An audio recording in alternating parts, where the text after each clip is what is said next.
I have great pleasure in welcoming the Prime Minister of the State of Israel, His Excellency Benjamin Netanyahu. I invite him to address the General Assembly.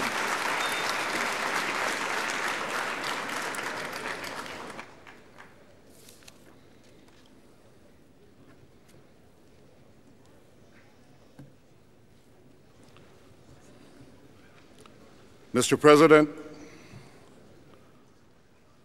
ladies and gentlemen, nearly 62 years ago, the United Nations recognized the rights of the Jews, an ancient people 3,500 years old, to a state of their own in their ancestral homeland. I stand here today as the Prime Minister of Israel, the Jewish state, and I speak to you on behalf of my country and my people. The United Nations was founded after the carnage of World War II, after the horrors of the Holocaust. It was charged with preventing the reoccurrence of such horrendous events.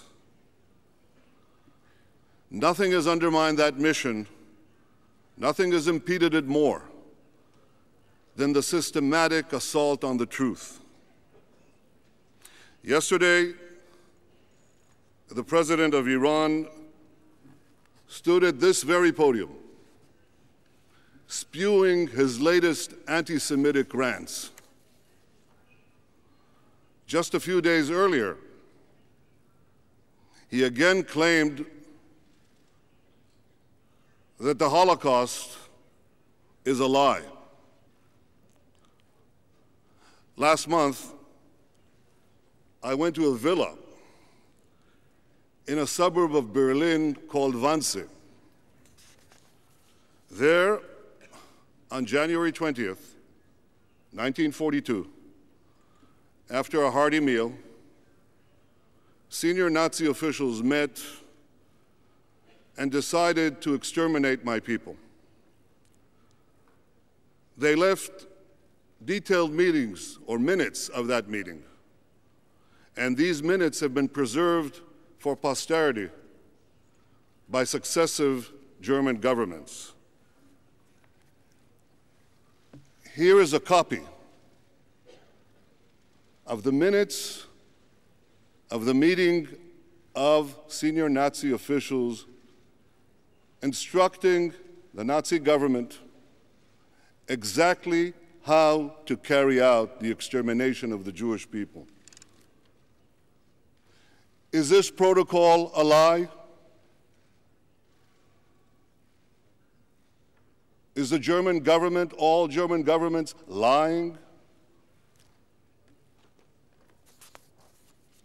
A day before I was in Wannsee, I was given in Berlin the original construction plans for the Auschwitz-Birkenau concentration camp. These plans of the Auschwitz-Birkenau concentration plans I now hold in my hand. They contain a signature by Heinrich Himmler, Hitler's deputy himself. Are these plans of the Auschwitz-Birkenau concentration camp where 1 million Jews were murdered? Are they a lie too?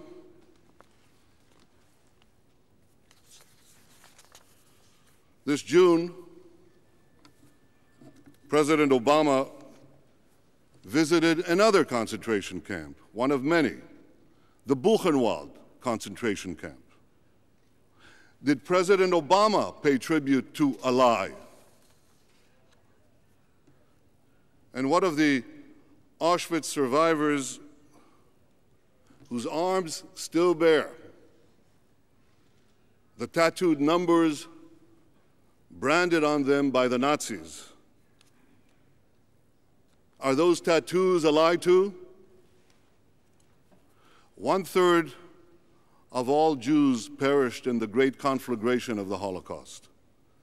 Nearly every Jewish family was affected, including my own. My wife's grandparents, her father, 2 sisters, and his 3 brothers, and all the aunts and uncles and cousins, all murdered by the Nazis. Is this a lie? Yesterday, the man who calls the Holocaust a lie spoke from this podium. To those who refused to come, and to those who left in protest, I commend you. You stood up for moral clarity, and you brought honor to your countries. But to those who gave this Holocaust denier a hearing, I say on behalf of my people, the Jewish people, and decent people everywhere, have you no shame? Have you no decency? A mere 6 decades after the Holocaust, you give legitimacy to a man who denies the murder of 6 million Jews while promising to wipe out the state of Israel, the state of the Jews? What a disgrace. What a mockery of the Charter of the United Nations. Now, perhaps some of you think that this man and his odious regime, perhaps they threaten only the Jews. Well, if you think that, you're wrong, dead wrong. History has shown us time and time again that what starts with attacks on the Jews eventually ends up engulfing many, many others. For this Iranian regime is fueled by an extreme fundamentalism that burst onto the world scene 3 decades ago after lying dormant for centuries. In the past 30 years, this fanaticism has swept across the globe with a murderous violence that knows no bounds and with a cold-blooded impartiality in the choice of its victims. It has callously slaughtered Muslims and Christians, Jews and Hindus, and many others. Though it is comprised of different offshoots, the adherents of this unforgiving creed seek to return humanity to medieval times. Wherever they can, they impose a backward, regimented society where women, minorities, gays, or anyone else deemed not to be a true believer is brutally subjugated. The struggle against this fanaticism does not pit faith against faith, nor civilization against civilization. It pits civilization against barbarism, the 21st century against the 9th century, those who sanctify life against those who glorify death. Now, the primitivism of the 9th century ought to be no match for the progress of the 21st century. The allure of freedom, the power of technology, the reach of communications should surely win the day. Ultimately, the past cannot triumph over the future. And our future offers all nations magnificent bounties of hope, because the pace of progress is growing, and it is growing exponentially.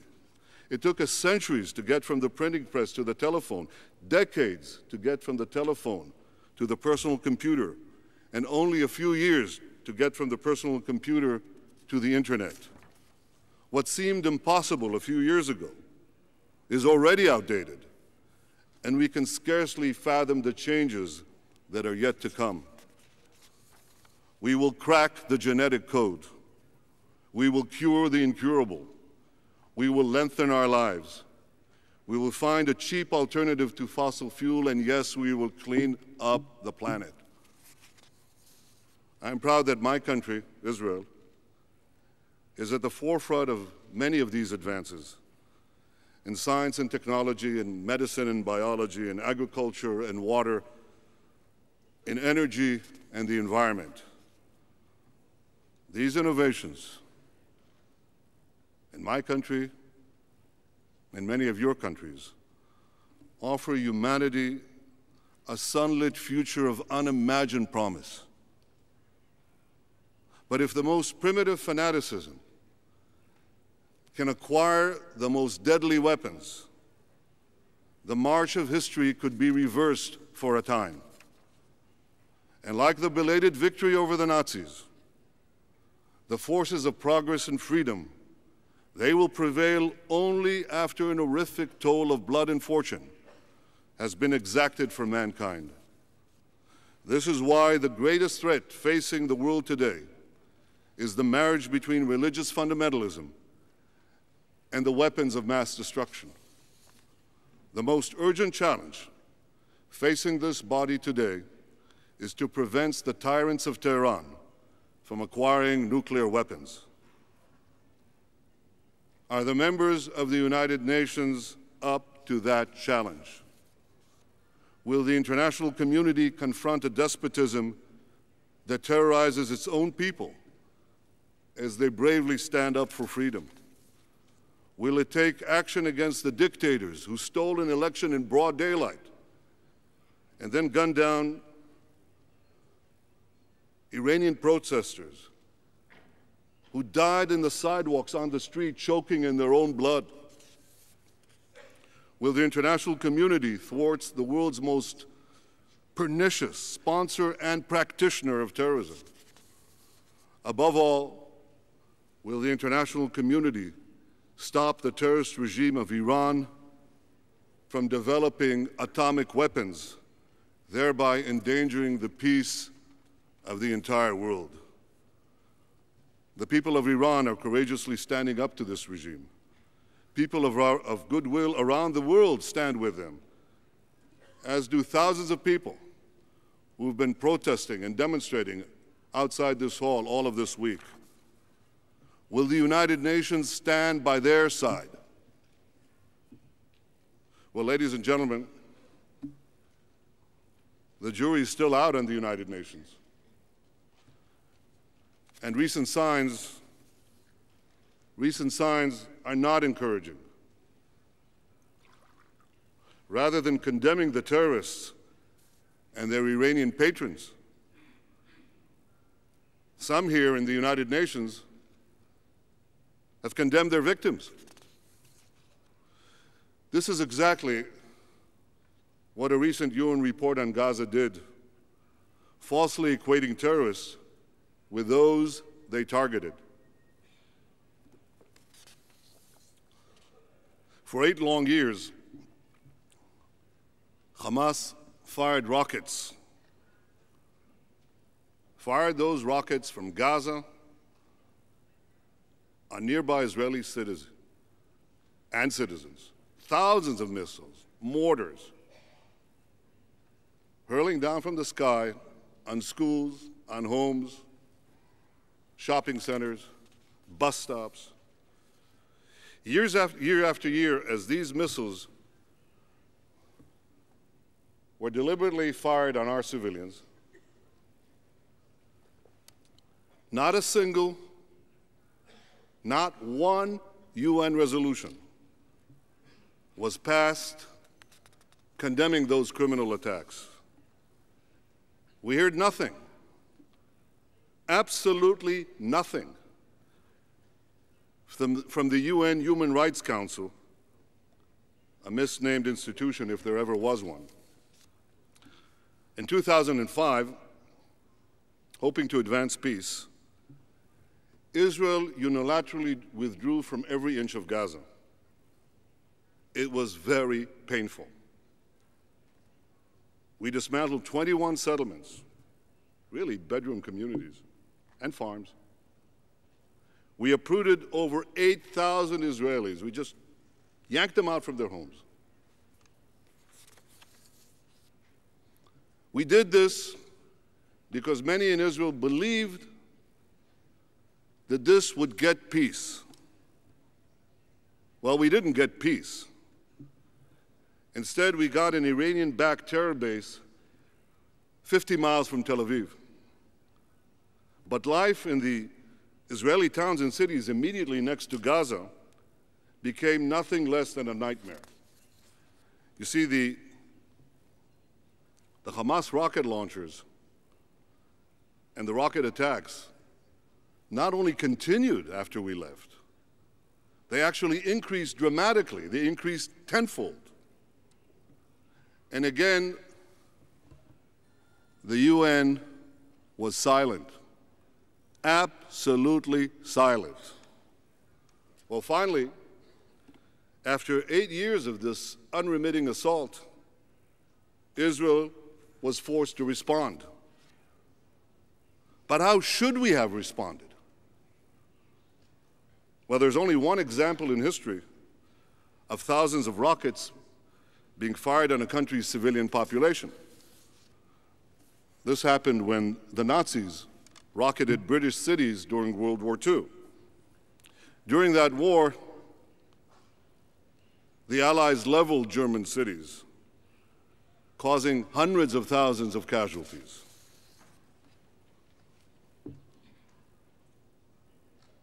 I'm not passing judgment. I'm stating a fact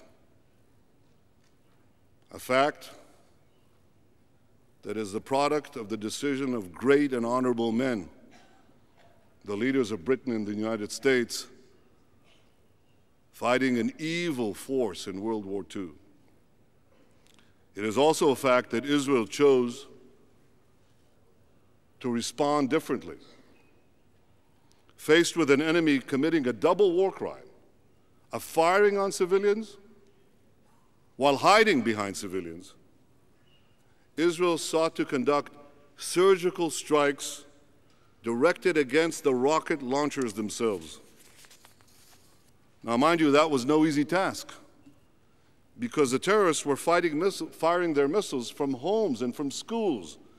They were using mosques as weapons depots, as missile caches, and they were ferreting explosives in ambulances. Israel, by contrast, tried to minimize casualties by urging Palestinian civilians to vacate the targeted areas. We dropped countless flyers. They cannot be counted. There were so many, obviously. Countless flyers over their homes.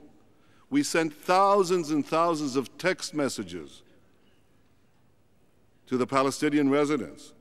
We made thousands and thousands of cellular phone calls, urging them to vacate, to leave. Never has a country gone to such extraordinary lengths to remove the enemy's civilian population from harm's way. Yet faced with an absolutely clear-cut case of aggressor and victim, who do you think the United Nations Human Rights Council decided to condemn? Israel. A democracy legitimately defending itself against terror is morally hanged, drawn, and quartered, and given an unfair trial to boot.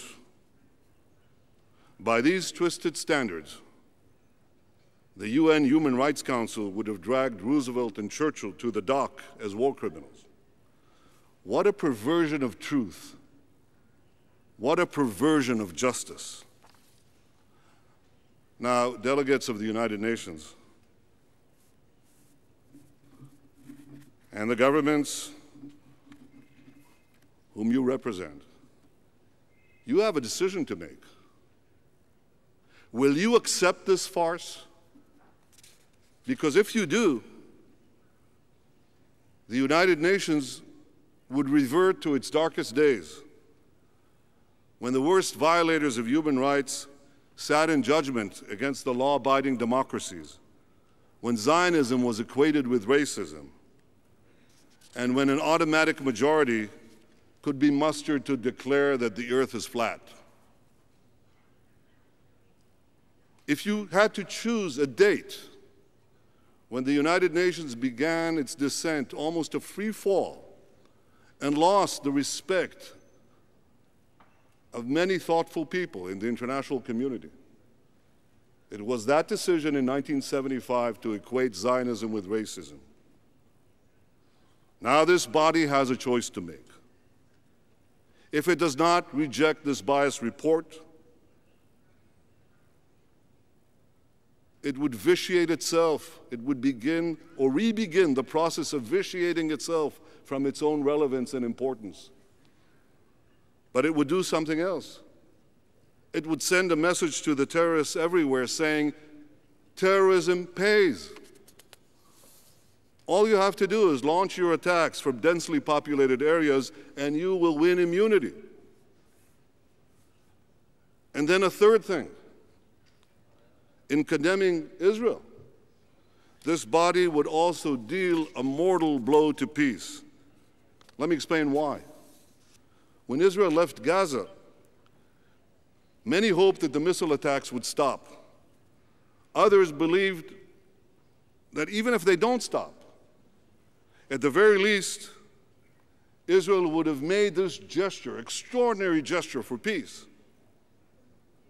But it would have international legitimacy to exercise its right of self-defense if peace failed. What legitimacy? What self-defense? The same UN that cheered Israel as we left Gaza, the same UN that promised to back our right of self-defense, now accuses us, my people, my country, of being war criminals. And for what? For acting responsibly in self-defense, for acting in a way that any country would act, with a restraint unmatched by many. What a travesty. Ladies and gentlemen, Israel justly defended itself against terror.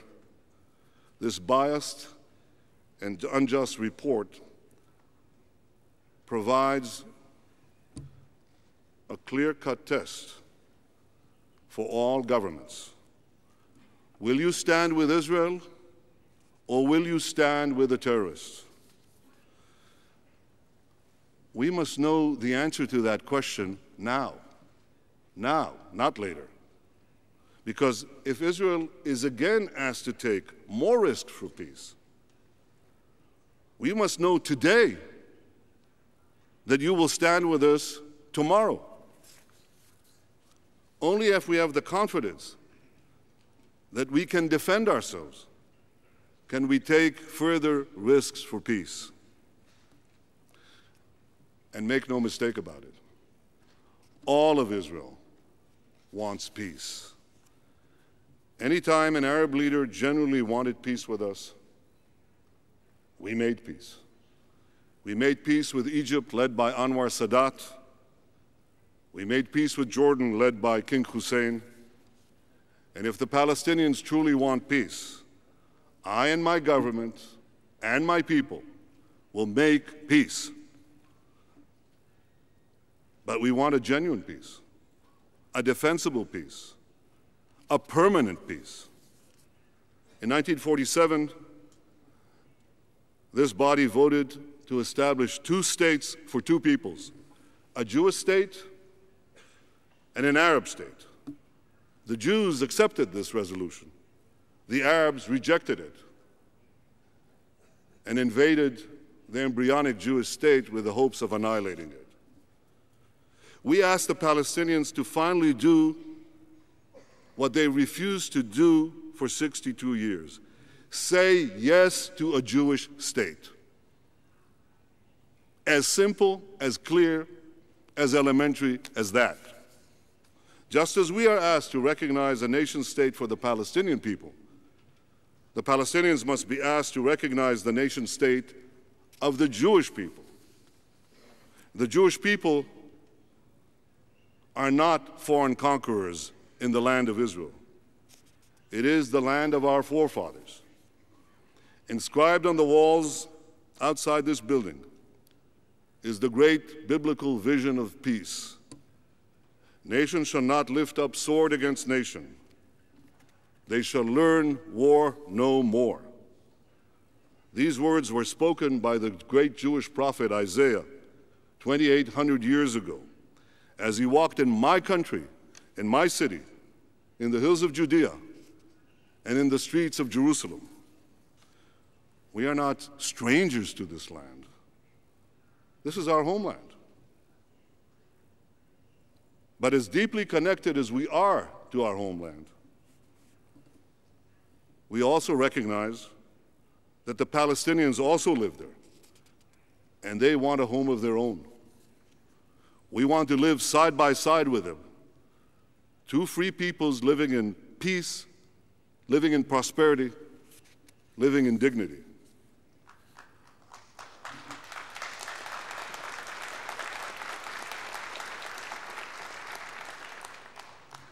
Peace, prosperity, and dignity require one other element.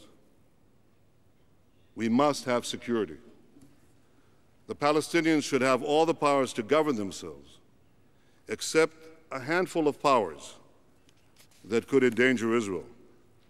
And this is why the Palestinian state must be effectively demilitarized.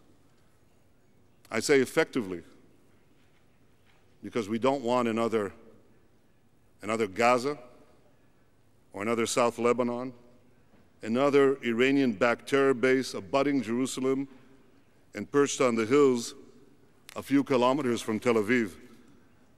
We want peace. And I believe that with goodwill and with hard work, such a peace can be achieved. But it requires from all of us to roll back the forces of terror led by Iran that seek to destroy peace, that seek to eliminate Israel, and to overthrow the world order. The question facing the international community is whether it is prepared to confront those forces or to accommodate them. Over 70 years ago, Winston Churchill lamented what he called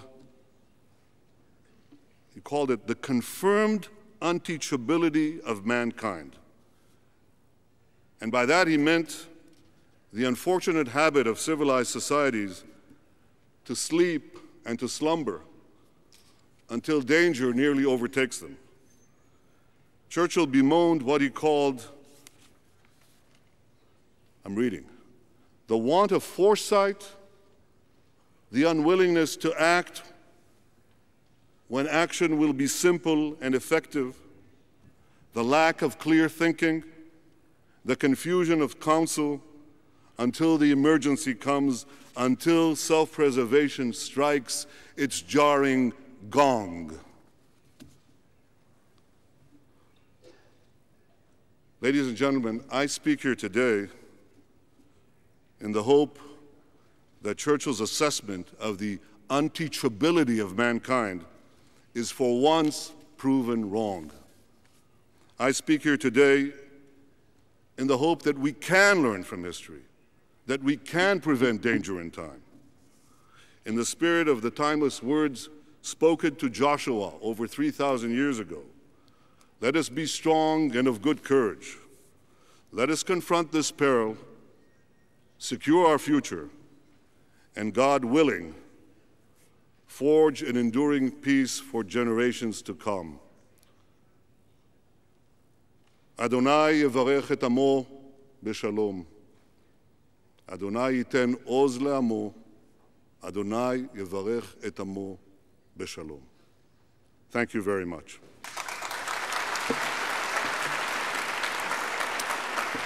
On behalf of the General Assembly, I wish to thank the Prime Minister of the State of Israel for the statement just made, and I request protocol to escort His Excellency.